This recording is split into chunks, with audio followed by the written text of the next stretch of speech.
Welcome back to another reloading and rambling. It's been a minute since I've done one of these, but there's a topic being discussed all over the gun world right now that I kind of want to chime in on myself. And I think everybody's probably heard by this point that Glock is discontinuing all models except for their little micro compact, the 43, 43X, and the 42. All other models being discontinued.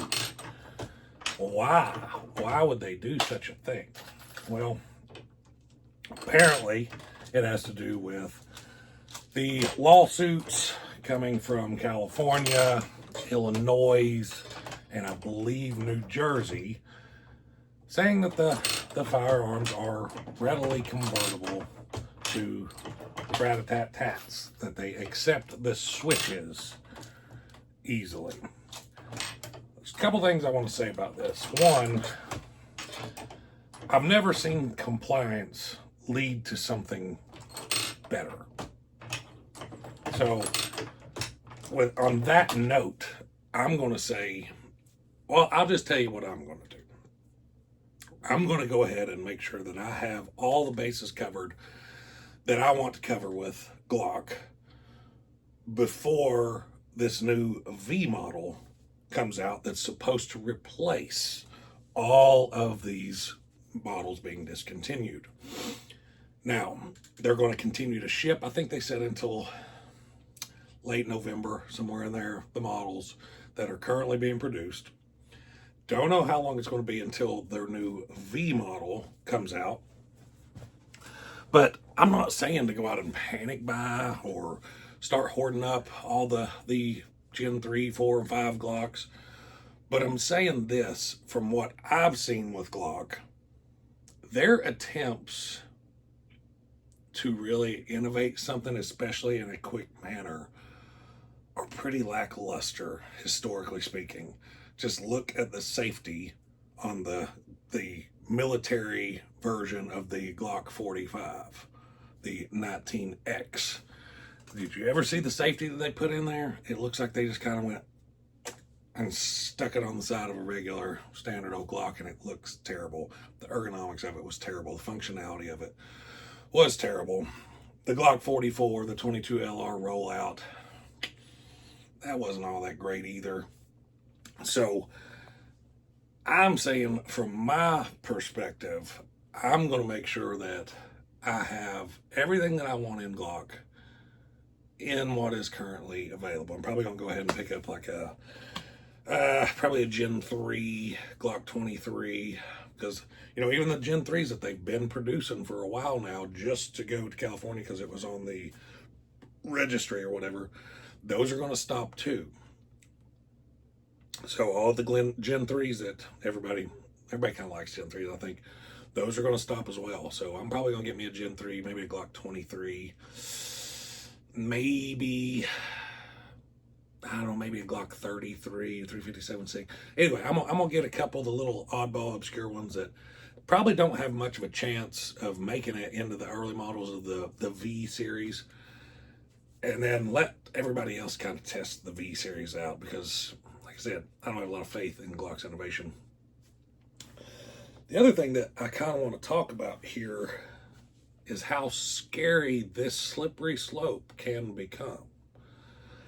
Because if we're talking about Glock being sued because of the ease of converting into a full auto, which we all know it's not something you're going to do with just a Dremel sitting in at your kitchen table. You have to have some sort of machining ability, some sort of machining tools. Even the what I've seen available, black market, Temu, solvent trap market, you know what I'm talking about, those crappy little ATF traps that are out there, they all look like you still need an end mill at least to finish these paperweights that are the end caps. I don't even think you can still get those. Maybe you can. I don't know. Maybe I don't know where to look. I'm not going to go looking either. It's a good way to get on a list. But you still have to have some sort of machining ability, or you're obtaining something illegally there's something going on here. You're not just taking a piece of metal and chopping it into a little tiny square block with your angle grinder at your shop bench and putting it on the Glock and running it full auto. It's just not happening. So I say all that to say this. It's really not. I don't even know that it is more difficult to grab an M16 fire control group and punch an 1/8 inch hole in certain other receivers that may sound like may are. But you see where I'm going with this slippery slope here? If this is a new angle that anti-gun activists and anti-gun states, these nasty, just we don't hate liberal states enough. If this is the angle that they're taking, this can become a very slippery slope, because who defines where that stops? Who defines what is easily accessible or easily convertible or difficult to convert? Where is the objectivity in that line? Where's the line in the sand of, yes, this is okay, no, this is not okay? And that's the problem, is there isn't one. This isn't an ATF law. This isn't an ATF rule. This isn't a form of government legislation that can be challenged in the courts, that can be made to define certain things. That's not what any of this is. This is all strictly civil litigation. And Glock, instead of holding the line as they should have, they pulled an old school Colt move and modified the design of the firearm to comply with the antis, even though there was no requirement to do so. So not only am I not really excited about their innovative abilities coming in with the new series, I'm really not happy with their desire to comply so easily with what has happened.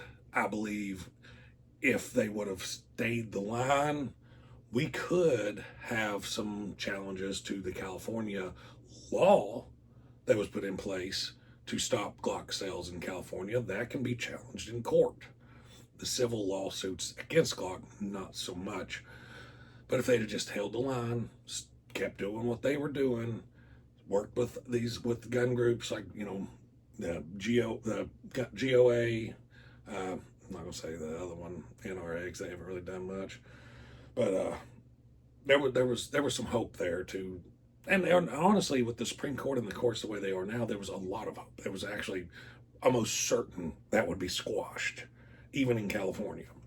It might have taken some time, but it would have most certainly been squashed, I think, in my opinion. But here we are. This is what we got. And guys, if this is the angle that they're going to start taking, that easily convertible, watch out, because every semi-automatic on the table is going to be up against this.